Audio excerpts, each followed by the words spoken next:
আমাদের আজকে ভালোবাসাটা রবিউল আউয়াল কেন্দ্রিক হয়ে গেছে, যে শুধু আমরা রবিউল আউয়াল এলে খুব সিরাত নিয়ে আলোচনা করব, আল্লাহর নবীকে ভালোবাসার কথা বলবো, অনেক জায়গায় সেমিনার হবে, সিম্পোজিয়াম হবে, কনফারেন্স হবে, ইত্যাদি হবে। আমরা একটু আল্লাহর রসুলের ভালোবাসাময় কিছু কথা শুনবো। রবিউল আউয়ালের এই 3-4 দিন চলে যাবে, এরপরে আবার সব ভুলে যাব। এরপরে মাঝে মাঝে আমরা মনে করব, মাঝে মাঝে মনে করব না, না এটা ভালোবাসার নাম নয়, এটা ভালোবাসা নয়। এই ভালোবাসা দিয়ে কিয়ামতের ময়দানে আমি আপনি দাঁড়াতে পারবো না রাসূলের কাছে, আমরা বলতে পারবো না ইয়া রাসূলুল্লাহ আমি আপনাকে অনেক ভালোবাসতাম। তখন ফেরেশতারা বলে দিবেন ইয়া রাসূলুল্লাহ ভালোবাসার কথা বলছে, তার অবস্থা হলো এইটা, আপনি তো চলে আসছেন কিন্তু সে কিন্তু এই কাজ করেছে। তখন রাসূল সাল্লাল্লাহু আলাইহি সাল্লাম বলবে আমার কাছ থেকে তাকে দূরে সরিয়ে দাও।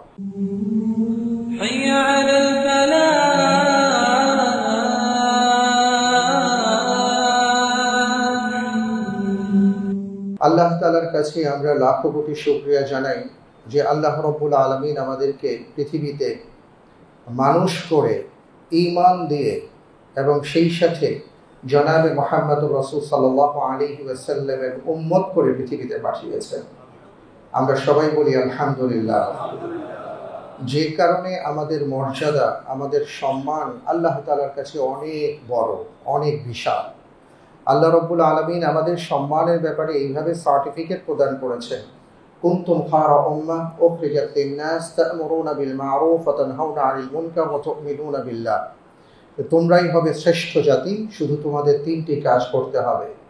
আমার প্রতি ঈমান আনয়ন করতে হবে, ভালো কাজ করতে হবে, ভালো কাজের প্যাট্রোনাইজ করতে হবে, মন্দ কাজ থেকে বিরত থাকতে হবে, রাখতে হবে।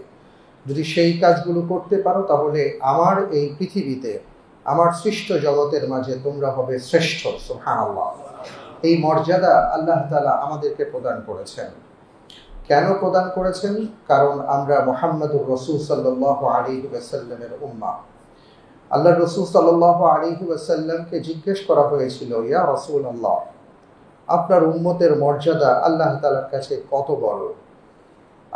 আল্লাহর রাসূল সাল্লাল্লাহু আলাইহি ওয়াসাল্লাম মহান রব্বুল আলামিনের পক্ষ থেকে ঘোষিত হয়ে বলেছিলেন, আমার উম্মতকে আল্লাহ তাআলা যে মর্যাদা দান করেছেন তা হলো পৃথিবীতে যত উম্মত রব্বুল আলামিনের কাছে কিয়ামতের ময়দানে দাঁড়াবে এবং তারা তাদের কথাগুলো বলবে এবং তারা তাদের সময়ের সেই নবী এবং রাসূলদের বিরুদ্ধে তারা কথা বলবে, কিন্তু আমার উম্মতদেরকে দায়িত্ব দেওয়া হবে যে তারা অন্যান্য জাতি এবং তাদের নবী রাসূলগণ যারা পৃথিবীতে এসেছেন তারা তাদের দায়িত্ব সুচারুরূপে সম্পন্ন করেছেন, এর সপক্ষে সাক্ষ্যদাতা হিসাবে আমার উম্মতকে আল্লাহ তাআলা কবুল করেছেন। এবং জিজ্ঞেস করা হবে যে এটা তোমরা কোত্থেকে পেয়েছো, যে আমার নবী আমার রাসূলগণ যারা এর আগে তোমাদের আগে এসেছেন তোমরা তাদেরকে দেখোনি, কিন্তু তোমরা বলছো যে তারা তাদের দায়িত্ব পালন করেছেন। তারা বলবেন, আমরা বলবো যে রব্বুল আলামিন আপনি আমাদের মাঝে যে কোরআন নাজিল করেছেন এবং যে প্রিয় রাসূলকে পাঠিয়েছেন তিনি সাক্ষ্য দিয়েছেন আর কোরআন আমাদেরকে জানিয়েছে, সেই আলোকেই আমরা তাদের সপক্ষে সাক্ষ্য প্রদান করছি। কত বড় মর্যাদা, কত বড় সম্মান, কত বড় ইজ্জত! সুবহানাল্লাহি ওয়া বিহামদিহি। তো এত বড় মর্যাদা, এত সম্মান এটা কেন আল্লাহ তাআলা দিয়েছেন, কাকে কেন্দ্র করে দিয়েছেন সেটাও রব্বুল আলামিন ঘোষণা করে দিয়েছেন, ওয়া মা আরসালনাকা ইল্লা রাহমাতাল লিল আলামিন। হে মুহাম্মদ সাল্লাল্লাহু আলাইহি ওয়াসাল্লাম আমি আপনাকে গোটা জগৎ সমূহের জন্য রহমত করে পাঠিয়েছি। সুবহানাল্লাহ। এখানে শুধু মানুষের কথা বলা হয়নি, এখানে শুধু দুনিয়ার কথা বলা হয়নি, এখানে শুধু জাজিরাতুল আরবকে কেন্দ্র করে বলা হয়নি। আল্লাহ তাআলা সৃষ্ট জগতের সব কিছুকে সম্পৃক্ত করে আল্লাহ রাব্বুল আলামিন তাকে রহমত হিসেবে ঘোষণা করেছেন। সুবহানাল্লাহি ওয়া বিহামদিহি। সম্মানিত ভাই এবং বোনেরা, আমাদের সেই প্রিয় নবীজি রাসূল সাল্লাল্লাহু আলাইহি ওয়াসাল্লামের পৃথিবীতে আগমন এবং পৃথিবী থেকে বিদায়, এই পুরো যে বিষয়টা ছিল তার 63 বছরের জীবনে আমরা জানি যে আগমন এবং বিদায়টা রবিউল আউয়াল মাসে হয়েছে এবং বিশেষ করে আল্লাহর রাসূল সাল্লাল্লাহু আলাইহি ওয়াসাল্লামের পৃথিবী থেকে বিদায়ের ব্যাপারটি ঐতিহাসিকগণ মোটামুটি এই ব্যাপারে একমত পোষণ করেছেন যে তিনি 12ই রবিউল আউয়াল পৃথিবী থেকে বিদায় নিয়ে চলে গেছেন। কোন দিন তিনি জন্মগ্রহণ করেছেন এই ব্যাপারে কোনো দ্বিমত নেই, কারণ রাসূল সাল্লাল্লাহু আলাইহি সাল্লাম নিজের থেকেই বলেছেন যে আমি সোমবারে পৃথিবীতে এসেছি। কিন্তু সেটা কোন মাস, কত তারিখ, এগুলো নিয়ে ঐতিহাসিকদের অনেকগুলো বক্তব্য আছে, মন্তব্য আছে। এর কারণ হলো এটা তৎকালীন সময় থেকে নিয়ে ইসলামের সোনালী যুগ পর্যন্ত এই বিষয়টার খুব গুরুত্ব ছিল না, কারণ তারা এই ব্যাপারগুলোর গুরুত্ব দিতেন না। তারা গুরুত্ব দিতেন যে আমাদের কাছে যেই মিশন নিয়ে আমাদের প্রিয় রাসূল এসছেন সেই মিশনটা আমরা কতটা পালন করতে পেরেছি, পূরণ করতে পেরেছি। এই কারণে ওনাদের বিষয়টা এমন ছিল যে রাসূল সাল্লাল্লাহু আলাইহি ওয়াসাল্লাম 12 রবিউল আউয়াল আসেন, 9 রবিউল আউয়াল আসেন, 6 রবিউল আউয়াল আসেন, অথবা রমাদানে আসেন, যখনই আসেন আলহামদুলিল্লাহ আল্লাহ তাকে পৃথিবীতে পাঠিয়েছেন। মূল ব্যাপারটা হলো নবীজি সাল্লাল্লাহু আলাইহি ওয়াসাল্লাম আমাদের কাছে কি নিয়ে আসছেন এবং সেইটা আমরা কতটা পালন করতে পারছি, এটা হলো বড় কথা। অর্থাৎ আমরা যেই কথাটা বলবো সেটা হলো যে আল্লাহর রাসূল সাল্লাল্লাহু আলাইহি ওয়াসাল্লামের পরিচয় দিতে গিয়ে আল্লাহ তাআলা একটা অসাধারণ বাক্যের ব্যবহার করেছেন। সেটা হলো মুহাম্মাদুর রাসূলুল্লাহ সাল্লাল্লাহু আলাইহি ওয়াসাল্লাম। সূরা মুহাম্মাদের মধ্যে মুহাম্মদ একটা শব্দ এসছে, রাসূলুল্লাহ আরেকটা শব্দ এসছে। কোরআনে কারীমের আরও বিভিন্ন জায়গায় আপনি আরও একটা শব্দের ব্যবহার আপনি দেখবেন যেখানে আব্দুন ব্যবহার করা হয়েছে। যেমন সুবহানাল্লাযী আসরা বিআবদিহি, যে সেই মহান রব কতই না সুমহান, পুত পবিত্র, যিনি তার আবদকে, তার বান্দাকে ভ্রমণ করিয়েছেন। সূরা বনী ইসরাঈলের প্রথম আয়াত। তো এই তিনটি শব্দ আবার একটি বাক্যে এসে ঠেকেছে। সেই বাক্যটি হলো যে বাক্যের মাধ্যমে মূলত আমরা ইসলামের সুশীতল ছায়ায় আশ্রয় লাভ করি। সেই বাক্যটি কি, যেটাকে আমরা কালিমায়ে শাহাদা বলে থাকি বা শাহাদা বলে থাকি। আমাদের দেশে খুব প্রচলিত কালিমা হলো লা ইলাহা ইল্লাল্লাহ মুহাম্মাদুর রাসূলুল্লাহ। কিন্তু এই দুটো বাক্যের শুরুতে কিছু কথা উজ্জ আছে। সেটা হলো আশহাদু আল্লা ইলাহা ইল্লাল্লাহ ওয়া আশহাদু আন্না মুহাম্মাদার রাসূলুল্লাহ, অথবা মুহাম্মাদান আবদুহু ওয়া রাসূলুহু। বুঝতে পেরেছেন? তো এখানে যে কথাগুলো বলা হচ্ছে এই কথার মাধ্যমেই মূলত আমরা মনে প্রাণে বিশ্বাস করছি, আমরা উচ্চারণ করছি এবং আমরা এই প্রতিশ্রুতি প্রদান করছি যে এই কথার উপর ভিত্তি করেই আমি আমার জীবনটাকে যাপন করব। যেমন আমরা দেখি যে অনেক জায়গায় শপথ পড়ানো হয়, শপথ বাক্য থাকে, অথবা কেউ যখন কোনো বড় কোনো অর্গানাইজেশনে আসেন তখন তাকে শপথ বাক্য পড়ানো হয়, তার কাছ থেকে প্রতিশ্রুতি নেওয়া হয়। তো ঠিক এমনি করে একজন মানুষ যখন তিনি ডিসাইড করবেন যে আমি এখন আল্লাহ রব্বুল আলামিনের বিধানে পরিপূর্ণভাবে নিজেকে সোপর্দ করতে চাই, আমি পরিপূর্ণ মুসলমান হতে চাই, তখন তাকে শিখিয়ে দেওয়া হয়েছে, জানিয়ে দেওয়া হয়েছে তুমি এই বাক্যের মাধ্যমে প্রবেশ করতে হবে, এই প্রতিশ্রুতিবদ্ধ হয়ে তারপরে তুমি ইসলামে দাখিল হতে পারবে। আর সেটা হলো আশহাদু আল্লা ইলাহা ইল্লাল্লাহ ওয়া আন্না মুহাম্মাদান আবদুহু ওয়া রাসূলুহু, বা ওয়া আশহাদু আন্না মুহাম্মাদান আবদুহু ওয়া রাসূলুহু, যে আমরা বলি, আমরা সাক্ষ্য দিচ্ছি আল্লাহ তাআলা ছাড়া আমাদের আর কোনো ইলাহ নেই। এখানে প্রত্যেকটা শব্দের বিশাল বিশাল ব্যাখ্যা আছে, আমি এখন সেদিকে যাব না। দ্বিতীয় যে বাক্যটি আমরা বলে থাকি ওয়া আশহাদু আন্না মুহাম্মাদান আবদুহু ওয়া রাসূলুহু, এবং আমরা এটা আরও সাক্ষ্য দিচ্ছি মুহাম্মদ সাল্লাল্লাহু আলাইহি ওয়াসাল্লাম আল্লাহ রাব্বুল আলামিনের বান্দা এবং তার প্রেরিত রাসূল। আপনি যদি খেয়াল করেন তাহলে দেখবেন যে এই দ্বিতীয় বাক্যে যেখানে আমরা শাহাদা দিচ্ছি বা সাক্ষ্য দিচ্ছি, এই দ্বিতীয় বাক্যে রাসূল সাল্লাল্লাহু আলাইহি ওয়াসাল্লামকে সম্পৃক্ত করে তিনটা শব্দ যুক্ত করা হয়েছে তার নামের ক্ষেত্রে। তার উপাধি বলুন, নাম বলুন, লকব বলুন, তিনটা বিষয় আমরা খেয়াল করছি। একটা হলো মুহাম্মাদান, তার নাম, অর্থাৎ মুহাম্মদ সাল্লাল্লাহু আলাইহি ওয়াসাল্লাম একজন ব্যক্তি হিসেবে কেমন, এই মুহাম্মদ শব্দের মধ্যে আল্লাহ তাআলা যেন পরিচয় করিয়ে দিয়েছেন, সুবহানাল্লাহ। আরেকটা হলো আবদুহু, যে মুহাম্মদ সাল্লাল্লাহু আলাইহি ওয়াসাল্লাম একজন ব্যক্তি, একজন মানুষ, কিন্তু তিনি যখন আল্লাহ রাব্বুল আলামিনের বান্দা হিসেবে তার পরিচয় করানো হলো তখন বুঝিয়ে দেওয়া হলো যে মুহাম্মদ সাল্লাল্লাহু আলাইহি ওয়াসাল্লাম আল্লাহ রাব্বুল আলামিনের এমন একজন বান্দা, তিনি হলেন আল্লাহ তাআলার শ্রেষ্ঠতম বান্দা, সুবহানাল্লাহ। অর্থাৎ তুমি যদি বান্দা হতে চাও তাহলে মুহাম্মদ সাল্লাল্লাহু আলাইহি ওয়াসাল্লামের মতন আল্লাহর বান্দা হবার চেষ্টা করো। 3 নম্বরে বলা হলো ওয়া রাসূলুহ, যে তিনি এমন একজন আল্লাহর শ্রেষ্ঠতম বান্দা, আল্লাহ তাআলা তাকে পাঠিয়েছেন রিসালাত দিয়ে। তার মানে এই যে তৃতীয় পাঠ, এই পাঠটা হলো তোমাদের জন্য গুরুত্বপূর্ণ। ওনার রিসালাতকে তুমি স্বীকৃতি দেবে এবং ওনার পদাঙ্ক অনুসরণ করবে, যেটা আল্লাহ রাব্বুল আলামিন কোরআনুল কারীমের বিভিন্ন জায়গায় উল্লেখ করেছেন আতিউল্লাহ ওয়া আতিউর রাসূল বলে, যে তোমরা আল্লাহর আনুগত্য করো এবং রাসূলের আনুগত্য করো। ওই যে আন্না মুহাম্মাদান আবদুহু ওয়া রাসূলু যে বলা হয়েছে, এই রাসূলুর মানে হলো আমি সাক্ষ্য দিচ্ছি আল্লাহর পক্ষ থেকে তিনি যে রাসূল হয়ে রিসালাত নিয়ে এসেছেন, আমি তার পুঙ্খানুপুঙ্খ অনুসরণ করবার চেষ্টা করব। এখন প্রশ্ন হলো, সেই অনুসরণটা আপনি কোথায় করবেন, কিভাবে করবেন? আমরা আজকের এই সময়ে আমাদের অনুসরণের অনেকগুলো পথ এবং পন্থা আছে। আমরা কাউকে কাউকে খুশি করবার জন্য অনুসরণের কথা মাত্র বলি, সেটা এই গলার উপর থেকে নিচে আর নামে না, ওখানে ওটা থেমে যায়। আমরা কি তার জন্য সেই অনুসরণ করব? কখনো না।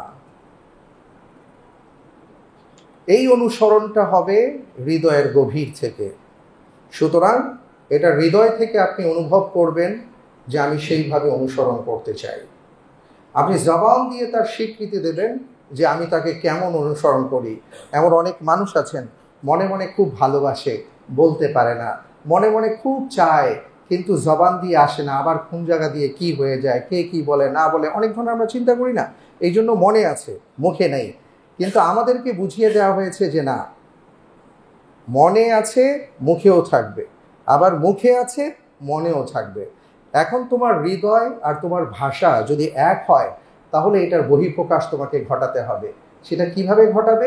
তুমি তোমার জীবনের কর্মে তুমি সেটা ঘটাবে, বাস্তবায়ন করবে। তবেই না তুমি বুঝাতে পারবে যে রাসূল সাল্লাল্লাহু আলাইহি সাল্লামকে সত্যি সত্যি তুমি ভালোবাসো। আমাদের আজকে ভালোবাসাটা রবিউল আউয়াল কেন্দ্রিক হয়ে গেছে, যে শুধু আমরা রবিউল আউয়াল এলে খুব সিরাত নিয়ে আলোচনা করব, আল্লাহর নবীকে ভালোবাসার কথা বলবো, অনেক জায়গায় সেমিনার হবে, সিম্পোজিয়াম হবে, কনফারেন্স হবে, ইত্যাদি হবে। আমরা একটু আল্লাহ রসুলের ভালোবাসাময় কিছু কথা শুনবো। রবিউল আউয়ালের এই 3-4 দিন চলে যাবে, এরপরে আবার সব ভুলে যাব। এরপরে মাঝে মাঝে আমরা মনে করব, মাঝে মাঝে মনে করব না। না, এটা ভালোবাসার নাম নয়, এটা ভালোবাসা নয়। এই ভালোবাসা দিয়ে কিয়ামতের ময়দানে আমি আপনি দাঁড়াতে পারবো না রসুলের কাছে। আমরা বলতে পারবো না ইয়া রাসূলুল্লাহ আমি আপনাকে অনেক ভালোবাসতাম। তখন ফেরেশতারা বলে দিবেন ইয়া রাসূলুল্লাহ ভালোবাসার কথা বলছে, তার অবস্থা হলো এইটা, আপনি তো চলে আসছেন কিন্তু সে কিন্তু এই এই কাজ করেছে। তখন রাসূল সাল্লাল্লাহু আলাইহি সাল্লাম বলবে আমার কাছ থেকে তাকে দূরে সরিয়ে দাও, আল্লাহ হেফাজত করবে। ভালোবাসাটা কেমন হবে, কিভাবে ভালোবাসতে হয়, আল্লাহর নবীর ভালোবাসা কোন পর্যায়ের হবে? কোরআনুল কারীম যদি আপনি খুলে দেখেন তাহলে অনেকগুলো কথা পাবেন। যেমন একটি আয়াতে আল্লাহ রাব্বুল আলামিন বলেছে যে তোমরা কি আমাকে চাও, কুল ইন কুনতুম তুহিব্বুনাল্লাহ, যদি তোমরা আল্লাহকে ভালোবাসো। আল্লাহ রাসূল সাল্লাল্লাহু আলাইহি ওয়াসাল্লাম বলেছেন ফাত্তাবিউনি, আল্লাহর ভালোবাসা পেতে চাইলে কিভাবে তাকে ভালোবাসতে হয়, কোন কোন পথে ভালোবাসতে হয়, এটার জন্য আমাকে অনুসরণ করো। রাসূল সাল্লাল্লাহু আলাইহি ওয়াসাল্লামকে অনুসরণ করবার কথা বলা হয়েছে। তো সেই অনুসরণটা কিভাবে করতে হয়, সেই অনুসরণটা আমরা কিভাবে করব, সেটা যদি আমাদের বুঝতে হয় তাহলে রব্বুল আলামিনের আরেকটি আয়াত থেকে আমরা নিতে পারি যে পৃথিবীতে রাসূল সাল্লাল্লাহু আলাইহি ওয়াসাল্লামকে যারা অনুসরণ করেছেন তারা কারা। তাদের কথা আল্লাহ তাআলা এইভাবে সার্টিফাইড করেছেন, ফাইন আমানু বিমিসলি মা আমানতুম বিহি ফাকাদ ইহতাদাও। ফাইন আমানু, যদি তারা ঈমান আনতে চায়, বিমিসলি আমানতুম বিহি, যেমন তোমরা ঈমান এনেছো, ফাকাদ ইহতাদাও, তাহলে তারা হেদায়েত প্রাপ্ত হবে।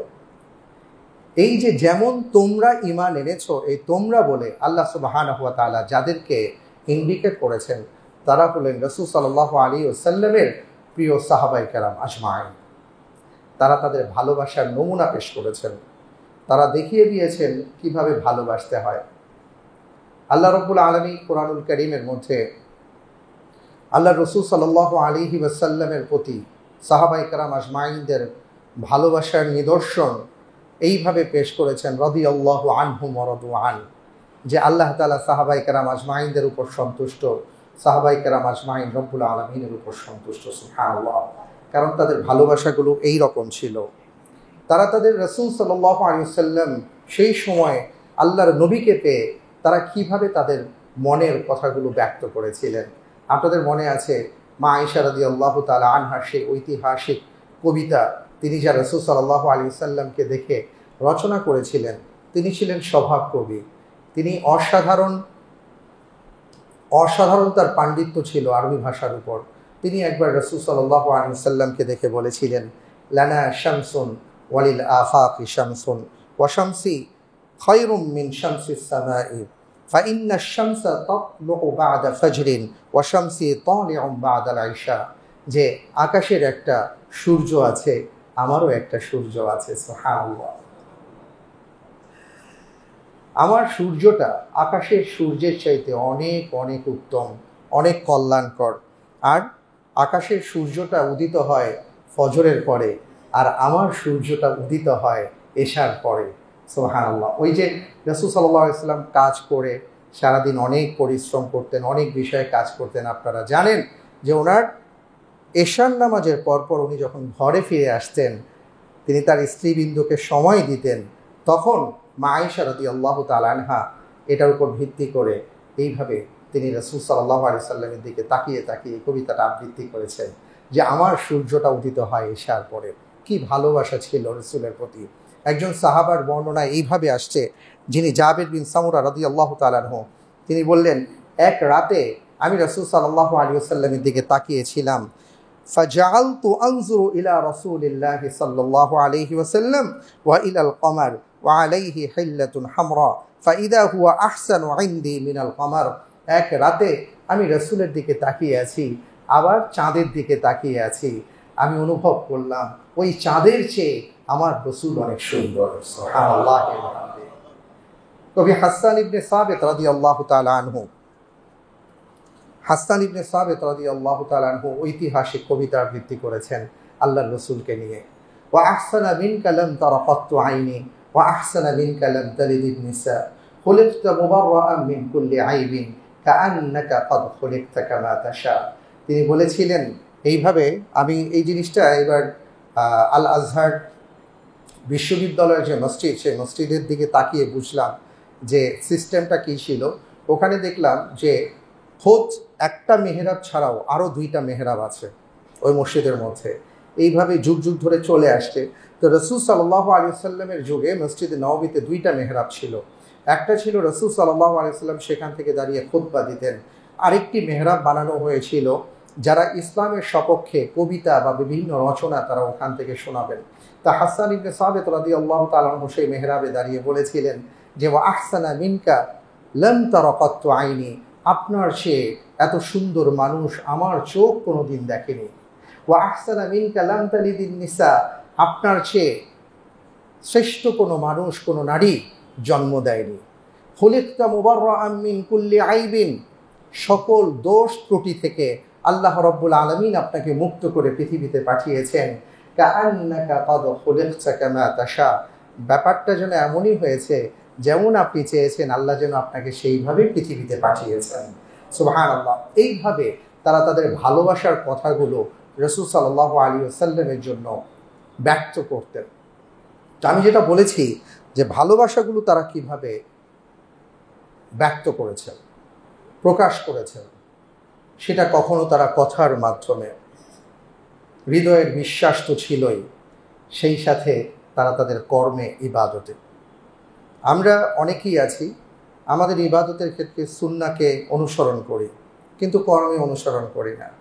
অনেকে আছি কর্মে অনুসরণ করি, ইবাদতে অনুসরণ করি না। অনেকে আছি শুধু মুখের মধ্যে রাখি, হৃদয়ে ধারণ করি না। আবার কেউ আছি হৃদয়ে ধারণ করি, ভয়ে মুখে বলি না। কিন্তু সাহাবায়ে কেরাম আজমাইন সবগুলোকে সন্নিবেশন করে একসাথে তারা প্রকাশ করে দেখিয়ে দিয়েছেন কিভাবে রাসূলের জন্য ভালোবাসা প্রকাশ করতে হয়।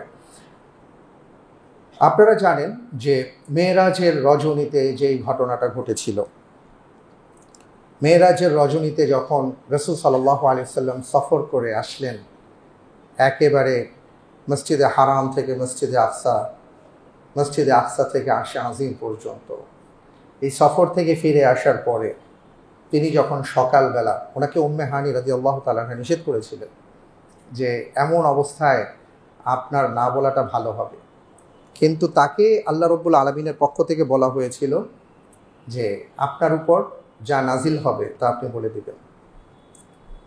তো তিনি সেই আলোকে যখন সকালবেলা বললেন, ভালোবাসার নমুনা দেখুন, যে তাদের বিশ্বাসের জায়গাটা দেখুন, যে আবু বকর সিদ্দিক রাদিয়াল্লাহু তাআলা আনহুর কাছে কাফেররা যখন ঘিরে ধরে তাকে বলার চেষ্টা করেছে যে আজকে তুমি কি বলবে, আজকে তোমার জবাব কি, তুমি এতদিন মুহাম্মদ সাল্লাল্লাহু আলাইহি ওয়াসাল্লাম তার পাশে ছিলে, তুমি তাকে সাপোর্ট দিয়ে গেছো, তিনি কি বলেছেন তিনি বলেছেন যে রাতের বেলা এইভাবে তিনি সফর করেছেন। আবু বকর রাদিয়াল্লাহু তাআলা আনহু শুধু বলেছেন যে এটা কি আল্লাহর নবী মুহাম্মদ সাল্লাল্লাহু আলাইহি ওয়াসাল্লাম তিনি বলেছেন? সবাই সমস্যারে বলল, হ্যাঁ আমরা শুনেই তো তোমাকে বললাম, তোমার কাছে এসেছি। তিনি বললেন, যদি রাসূল সাল্লাল্লাহু আলাইহি ওয়াসাল্লাম এই কথা বলে থাকেন তাহলে আমি সাক্ষ্য দিচ্ছি আল্লাহর নবী অবশ্যই সত্য বলেছেন। বিশ্বাসটা দেখুন। এখানে কেন, তবে, কিন্তু, জেনে আসে, বুঝে আসি, আচ্ছা দেখি, এমন কোনো কিছুই তিনি বলেন নাই। তিনি অকুণ্ঠ চিত্তে এইভাবে তিনি ঘোষণা দিয়েছেন। ভালোবাসার বহিঃপ্রকাশ কাকে বলে? হুযায়ফা রাদিয়াল্লাহু তাআলা আনহু, যাকে একসময় মিশর, ইরাক এই জায়গার গভর্নর করা হয়েছিল, রোম সাম্রাজ্যের প্রাসাদে যখন উনি প্রবেশ করেছেন, ওনাকে যখন খেতে দেওয়া হয়েছিল তো একটু খাবার পড়ে গিয়েছিল, তো তিনি সেই খাবারটা তুলে যখন পাতে রেখে আবার খাবেন, তো ওই সময় আশেপাশে রোম সম্রাটের যে পরিষদবর্গ ছিল তারা একটু হাসাহাসি করছিল। তো এই হাসাহাসিটা দেখে বোঝা যাচ্ছিল যে তারা কিছুটা তাচ্ছিল্য প্রকাশ করছে। তখন হুযায়ফা রাদিয়াল্লাহু তাআলা আনহুকে পাশের একজন ব্যক্তি বললেন যে তুমি এটা না করলেও পারতে, দেখো ওরা কি করছে। উনি বললেন, আ'আতরুকু সুন্নাতা হাবিবি লিহাদিহিল হুমাকা, এই মূর্খদের জন্য আমি আমার রাসূলের সুন্নাহ, আমার প্রিয় রাসূলের সুন্নাহ কি আমি ছেড়ে দিব? সুবহানাল্লাহ।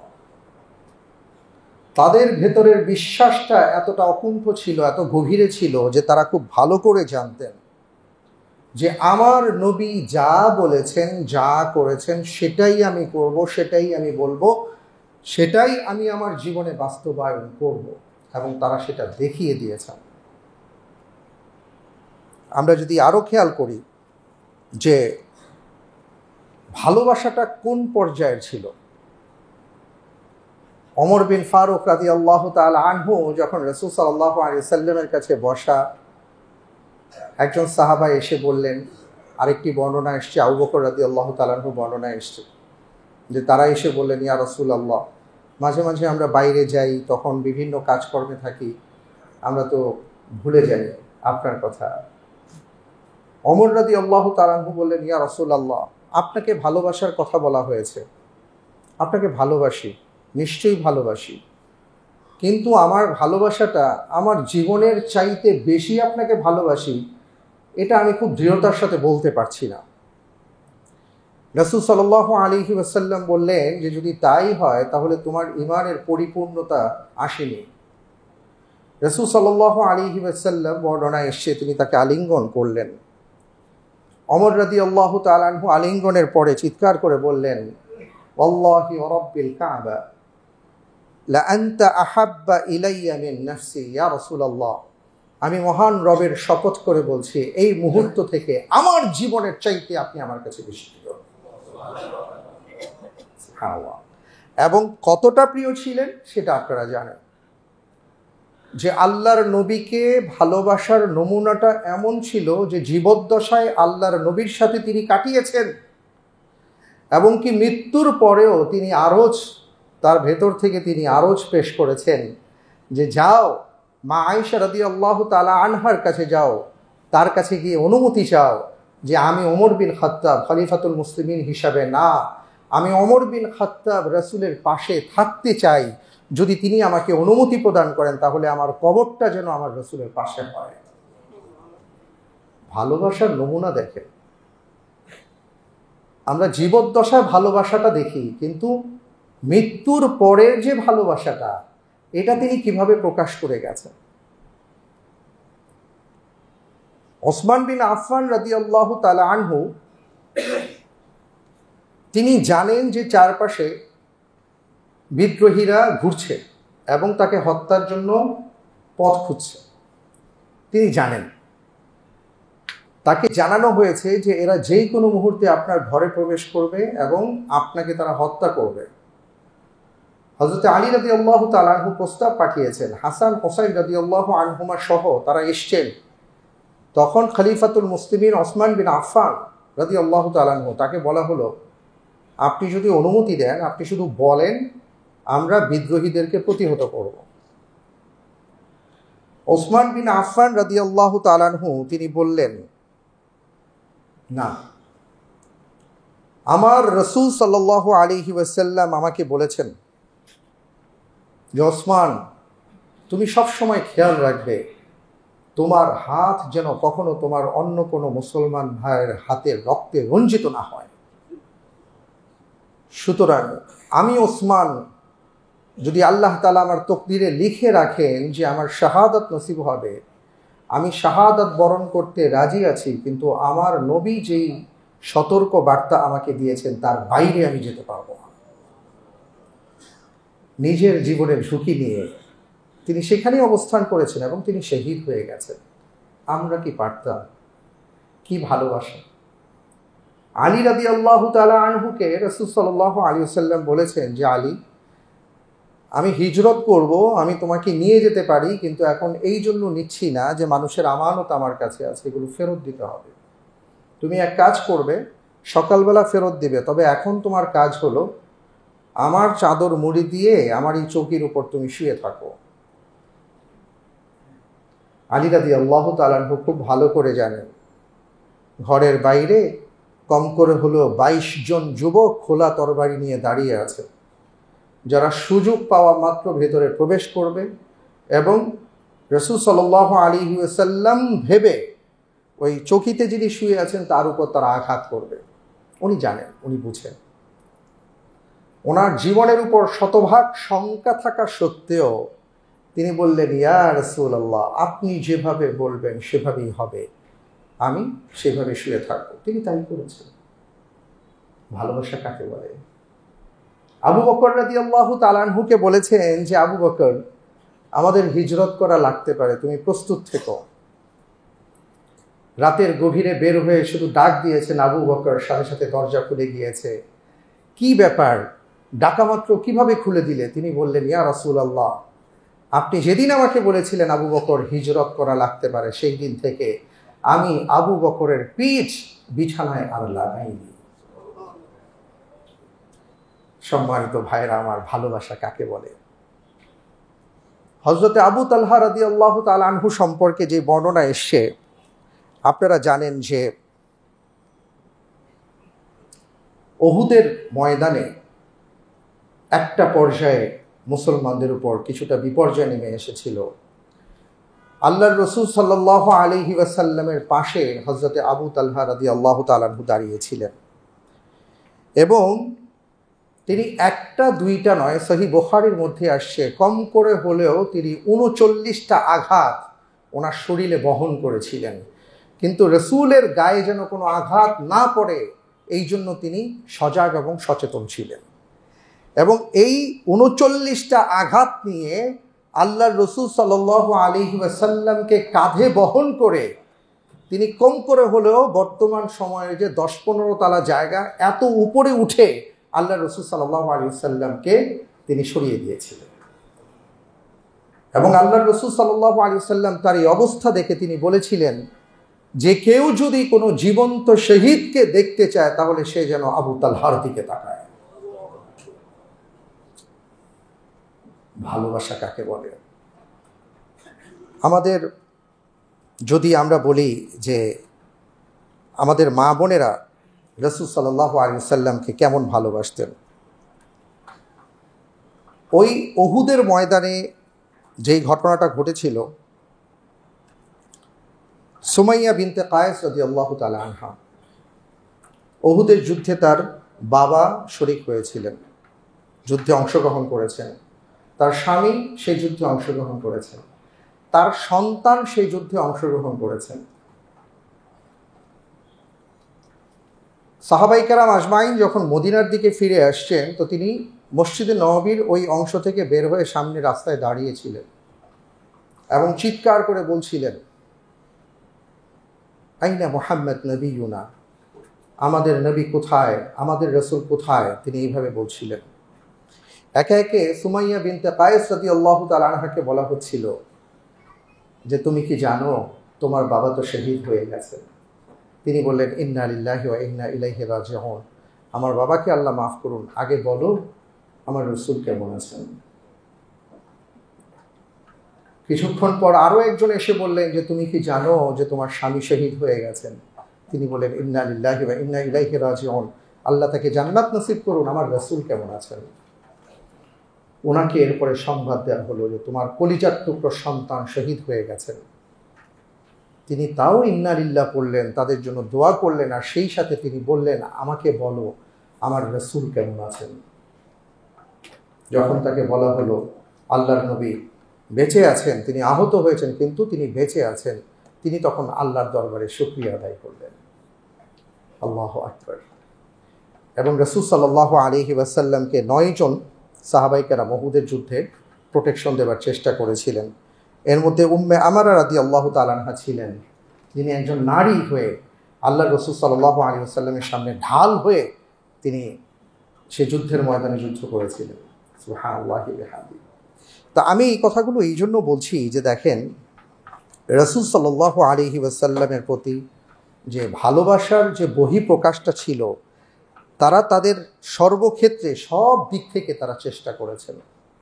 এবং ভালোবাসাটার মধ্যে কোনো তবে কিন্তু এমন কোনো খুঁত ছিল না।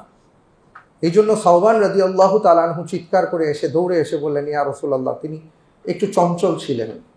আমাদের এমন অনেকেই আছেন একটু চঞ্চল স্বভাবের, তিনি একটু চঞ্চল স্বভাবের ছিলেন। ওনার মনের মধ্যে যা আসতো তিনি সাথে সাথে প্রকাশ করতেন। রাসূল সাল্লাল্লাহু আলাইহি ওয়াসাল্লামের কাছে দৌড়ে এসে বললেন, ইয়া রাসূলুল্লাহ, আমার মনে একটা প্রশ্ন আসছে, আপনি জবাব প্রদান করুন। তিনি বললেন, কি? তিনি বললেন যে আমি চিন্তা করে দেখলাম আল্লাহ রাব্বুল আলামিন তো আপনাকে জান্নাত দান করবেন। আল্লাহ তাআলা যদি আমাকে দয়া করে জান্নাত দেন, আপনার জান্নাত আর আমার জান্নাত কি এক হবে? আপনি তো জান্নাতের অনেক উপরে থাকবেন আর আমি তো অনেক নিচে থাকব। আমি তো আপনার সাথে এই যে এখন যেমন মনে চাইলেই আপনাকে দেখতে পাই, আমার ক্ষুধা লাগলে আপনাকে দেখি আমার ক্ষুধা নিবারণ হয়ে যায়, আমার কষ্ট লাগলে আপনাকে দেখি আমার কষ্ট দূর হয়ে যায়, আমার আনন্দ হলে আমি আপনাকে দেখি আমার আনন্দ দ্বিগুণ হয়ে যায়, আমার যে কোনো ক্ষেত্রে আমি আপনার কাছে ছুটে আসি, আমার সব কিছু ঠিক হয়ে যায়। কিন্তু সেই জান্নাতে তো আপনি আমার কাছ থেকে অনেক দূরে থাকবেন, তাহলে আমি আপনাকে কিভাবে দেখব? আর ওই জান্নাতে যদি আমি আপনাকে দেখতে না পারি, তাহলে সেই জান্নাতে আমি কিভাবে থাকবো? সুবহানাল্লাহ। ভালোবাসাটা কোন পর্যায়ে ছিল সাহাবায়ে কেরামের? আল্লাহ সুবহানাহু ওয়া তাআলা আয়াতে কারিমা নাযিল করেছেন সূরা আল ইমরানের মধ্যে, قد أنعم الله عليهم من النبيين والصديقين والشهداء والصالحين وحسن أولئك رفيقا। আল্লাহ রাব্বুল আলামিন সেই সকল বান্দাদের জন্য সুসংবাদ দিয়েছেন যে যারা দুনিয়ার জীবনে ভালো মানুষদের সাথে থেকেছে, জান্নাতেও তারা তাদের সাথেই থাকবে। সুবহানাল্লাহ, আল্লাহু আকবার। আরেকজন সাহাবার জীবনে এসছে যে তিনি আল্লাহ রাসূল সাল্লাল্লাহু আলাইহি ওয়াসাল্লামকে যখন দেখেছেন, তো দেখার পরে ওনার ইন্তেকাল হয়ে গেল। তো তখন তিনি আল্লাহ রব্বুল আলামিনের কাছে দোয়া করেছেন যে রব্বুল আলামিন, যেই চোখ আমার রসুলকে দেখেছে আর এখন থেকে যেই চোখ আমার রসুলকে আর দেখবে না, সুতরাং আমার এই চোখ এখন থেকে আর কাউকে যেন না দেখে। তিনি আল্লাহর কাছে অন্ধত্বের জন্য দোয়া করেছিলেন, তিনি অন্ধ হয়ে গিয়েছিলেন। আমি বলতে চাচ্ছি যে ওনাদের ভালোবাসার নমুনাটা কেমন ছিল। এটা তো শুধু ভালোবাসার নমুনা, কিন্তু তারা তাদের সর্বক্ষেত্রে কি করেছিলেন সেই ঘটনাগুলো আপনারা অনেকেই এর আগে জেনেছেন বা আমি আপনাদেরকে বলেছি। জারির বিন আবদুল্লাহর ঘটনা আপনাদের মনে আছে নিশ্চয়ই, যে তিনি তার গোলামকে পাঠিয়েছেন যে ঘোড়া ক্রয় করে নিয়ে আসো। সেই গোলাম দৌড়ে নিয়ে আসছে একটা ঘোড়া, টকবগে ঘোড়া, চমৎকার, দেখতে সুন্দর। বলেছেন যে 300 দিরহাম দিয়ে কিনে নিয়ে আসছে। জারির বিন আবদুল্লাহ বলেছেন তাকে তাড়াতাড়ি নিয়ে আসো, যার কাছ থেকে ক্রয় করেছো ক্রেতাকে নিয়ে আসো। নিয়ে আসা হয়েছে। কি বিষয়? যে ভাই আপনি তো 300 দিরহামে এটা বিক্রি করেছেন, আমি আপনাকে 800 দিরহাম দিতে চাই। তো ক্রেতা তো অবাক হয়ে গেল যে আপনি কেন আমাকে 800 দিবেন, তার সাথে তো আমার ডিল হয়ে গেছে 300 দিরহামে। তো জারির বিন আবদুল্লাহ রাদিয়াল্লাহু তাআলা আনহু তিনি বলেছিলেন যে আমি আমার রসুলকে শুনেছি, তুমি যখন কোনো বিষয়ে জানবে সেটা তুমি প্রকাশ করে দাও। তোমার এই ঘোড়ার মূল্য 300 না, তোমার এই ঘোড়ার মূল্য 800 দিরহাম। আমার জন্য দায়িত্ব হলো তোমাকে এটা জানিয়ে দেওয়া এবং তোমার যেটা হক সেটা তোমাকে দিয়ে দেওয়া। আমার রসুল থেকে আমি সেটা শিখেছি। সুবহানাল্লাহ। তারা এইভাবে তাদের জীবনের কর্মগুলোকে সাজিয়েছেন যে আল্লাহর নবীর কাছ থেকে আমরা কি শিখেছি। আর আমরা আজকে কোথায় আছি? ইবাদতের ক্ষেত্রে যদি আমরা কথা বলি, যে আমাদের ইবাদতের ক্ষেত্রে কেমন ছিল। মুআবিয়া রাদিয়াল্লাহু তাআলা আনহুর সেই ঐতিহাসিক ঘটনা আছে যে তিনি যতজন ফকিহ সাহাবা আছেন, অর্থাৎ যারা ইসলামী জ্ঞানে খুব বিদগ্ধ ছিলেন, তার মধ্যে একজন ছিলেন মুআবিয়া রাদিয়াল্লাহু তাআলা আনহু। তার থেকে অনেকগুলো মাসালা হল করা হয়েছে। তো তিনি যখন পবিত্র কাবাকে ধরে ধরে স্পর্শ করে করে তাওয়াফ করছিলেন, পেছনে আব্দুল্লাহ বিন ওমর রাদিয়াল্লাহু তাআলা আনহু বললেন যে আপনি এইভাবে কাবা ধরে ধরে কেন তাওয়াফ করছেন? তো তিনি বললেন যে কাবা তো এমন একটা ঘর যেটাকে ধরে ধরে তাওয়াফ করাই যায়। উনি ইজতিহাদ থেকে, গবেষণা থেকে এই কথাটা বলেছেন। এটা ইসলামে জায়েজ যে আপনি যে কোনো বিষয় গবেষণা করে আপনি বলতে পারবেন, যদি এই ক্ষেত্রে কোরআন এবং সুন্নাহর কোনো সরাসরি নস না থাকে।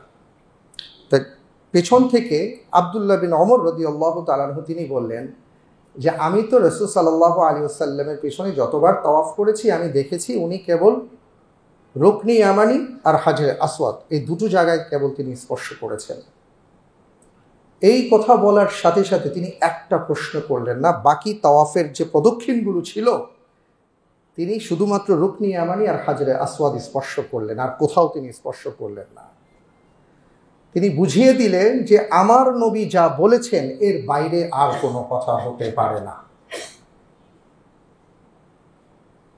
ওমর রাদিয়াল্লাহু তাআলা আনহু তাকে একবার বলা হয়েছিল, আমরা যখন তাওয়াফ করি, প্রথম তাওয়াফের ক্ষেত্রে তাওয়াফে কুদুম যখন আপনি করবেন, আপনি 3 বার রমল করবেন। রমলটা হলো একটু দ্রুততার সাথে ব্যক্তিত্ব প্রদর্শন করে একটু তাওয়াফ করতে হয়।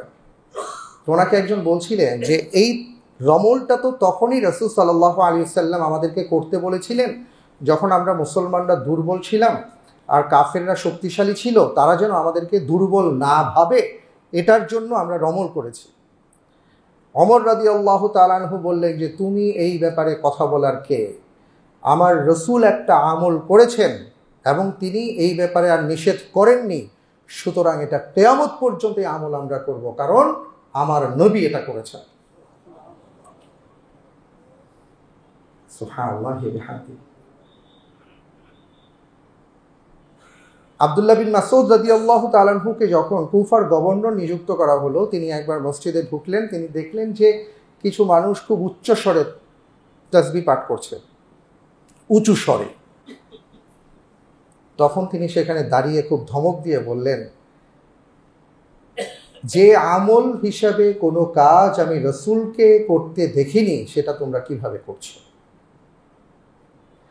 আমার কথা হলো যে ওনারা মুআমালাত বলেন, ইবাদত বলেন, কথা বলেন, বিশ্বাস বলেন, এই প্রত্যেকটা ক্ষেত্রে এইভাবে তারা তাদের ভালোবাসাকে উপস্থাপন করেছেন, রাসূলুল্লাহকে অনুসরণ করেছেন। এই জন্য রব্বুল আলামিন বলেছেন ফাইন আমানু বিমিসলি মা আমানতুম বিহি ফাকাদ ইহতাদাও, যদি সত্যিকার অর্থে ঈমানদার হতে চাও তাহলে এই সাহাবাই কেরামের মতন ঈমান আনয়ন করো, যেইভাবে তারা তাকে অনুসরণ করেছেন। যদি সেটা করতে পারো তাহলে তোমরা হেদায়েত প্রাপ্ত হবে। আজকে আমাদের অনুসরণ, রাসূলের প্রতি ভালোবাসা আমাদের মুখে উচ্চারণ কারো আছে, কারো হৃদয়ে আছে, এরপরে আর আমরা খুঁজে পাই না। আর ওই সকল আমল ইবাদতে আছে যে আমলটা আমার পছন্দ হয়। যেমন আপনি দেখবেন আমরা খুব বেশি মিষ্টি খাওয়া সুন্নত, এটা খুব হাদিসের উপর আমল করি। খাওয়া দাওয়ার পরে বলি, ভাই মিষ্টি আনলেন না, মিষ্টি তো সুন্নত, একটু খাইলে তো সুন্নত আদায় হতো আর কি। এই সুন্নত আমার ভালো লাগে, মিষ্টিটা খেতে মজা লাগে, এই কারণে এই সুন্নার প্রতি আমার ভালোবাসা আছে। কিন্তু এছাড়া যে কত সহস্র সুন্নত আছে ওদিকে কিন্তু আমরা ধাবিত হই না, কারণ ওই সুন্নাহ আমার ভালো লাগে না, অথবা আমার বিপরীত ধর্মী কোনো কিছু ভালো লাগে, যেই কারণে রাসূল সাল্লাল্লাহু আলাইহি ওয়াসাল্লাম একটা আমল করেন নাই, আমরা ওটাকে করার জন্য পাগল হয়ে যাই। আবার যেটা আমল করেছেন ওই আমলের ধারের কাছে যাই না, কারণ ওই আমল করতে আমার ভালো লাগে না। এই ভালোবাসা প্রদর্শন দিয়ে কোনো কাজ হবে না। প্রতি বছর যে রবিউল আউয়াল আসে আর রবিউল আউয়াল যায়, এই মেসেজটা যদি আমরা নিতে না পারি যে আল্লাহর নবী সাল্লাল্লাহু আলাইহি ওয়াসাল্লামকে ভালোবাসার মতন বাসতে হবে, আর সেই ভালোবাসাটা কেমন হবে? রাসূল সাল্লাল্লাহু আলাইহি ওয়াসাল্লামের এক একটা কথা যখন তিনি বলতেন, সেটা সাহাবায়ে কেরাম আজমাইন আমল করার জন্য ঝাঁপিয়ে পড়তেন, কারণ তারা মনে করতেন এখানেই আমাদের কল্যাণ আছে। হোক যত কষ্ট, যত ক্লেশ, যাই হোক না কেন, ওনারা সেটা মেনে নিয়েছেন। আজকে আমরা রাসূল সাল্লাল্লাহু আলাইহি ওয়াসাল্লামের ভালোবাসার কথা বলি, কিন্তু আমল না থাকার কারণে গোটা পৃথিবীতে আজকে আমাদের অনেক দুর্দশা পোহাতে হচ্ছে। সম্মানিত ভাইরা আমার, তো এই জন্য আমাদেরকে আমাদের প্রিয় রাসূলকে জানতে হবে, বুঝতে হবে, চিনতে হবে। আপনি যদি তাকে না বুঝেন, না জানেন, না চেনেন, তাহলে তার প্রতি আপনার ভালোবাসা সেইভাবে তৈরি হবে না। তো আমরা এই শিক্ষাটা নেব যে ইনশাআল্লাহ তাআলা আমরা আমাদের প্রিয় রাসূল সাল্লাল্লাহু আলাইহি ওয়াসাল্লামকে ভালোবাসবো ভালোবাসার মতন। আর সেই ভালোবাসা তৈরি করতে হলে তার সম্পর্কে আমাদের জানা দরকার। আমি আপনাদের কাছে আপিল করব, প্রিয় রাসূল সাল্লাল্লাহু আলাইহি ওয়াসাল্লামের জীবনীটা ভালো করে পড়ার চেষ্টা করুন, জানার চেষ্টা করুন।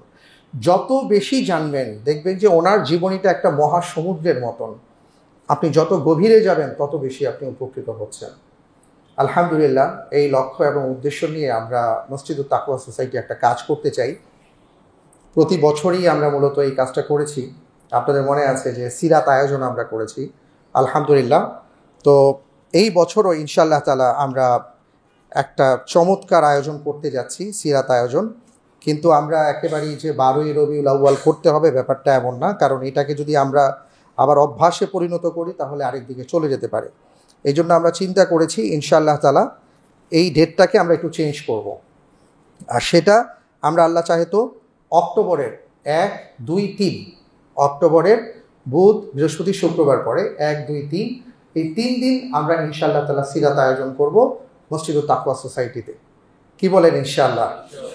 তখন সরকারি ছুটিও থাকবে, বিশাল একটা সরকারি ছুটি আসতেছে সামনে ওই সময়টাতে, এবং এখানে আমরা নানা ধরনের আয়োজন করব। এবং আমি ইনশাআল্লাহ তাআলা চেষ্টা করব যে দেশীয় আন্তর্জাতিকভাবে রাসূল সাল্লাল্লাহু আলাইহি ওয়াসাল্লামের জীবনীর উপর 1000 সিরাত গ্রন্থ ইনশাআল্লাহ আমরা প্রদর্শনী করার চেষ্টা করব ইনশাআল্লাহ। আর এছাড়াও আমরা কিছু আয়োজন করব আপনাদেরকে নিয়ে, আমাদের সকল মুসল্লি ভাইদেরকে নিয়ে, যাতে করে আমরা রাসূল সাল্লাল্লাহু আলাইহি ওয়াসাল্লামের সিরাত আরও বেশি পড়তে আগ্রহী হতে পারি। আল্লাহ যেন আমাদেরকে সেই তৌফিক দান করেন, আমিন। তো এটা ডিটেইলটা আমরা ইনশাআল্লাহ তাআলা আগামী সপ্তাহে আপনাদেরকে জানাবো কিভাবে আমরা কি করব ইনশাআল্লাহ।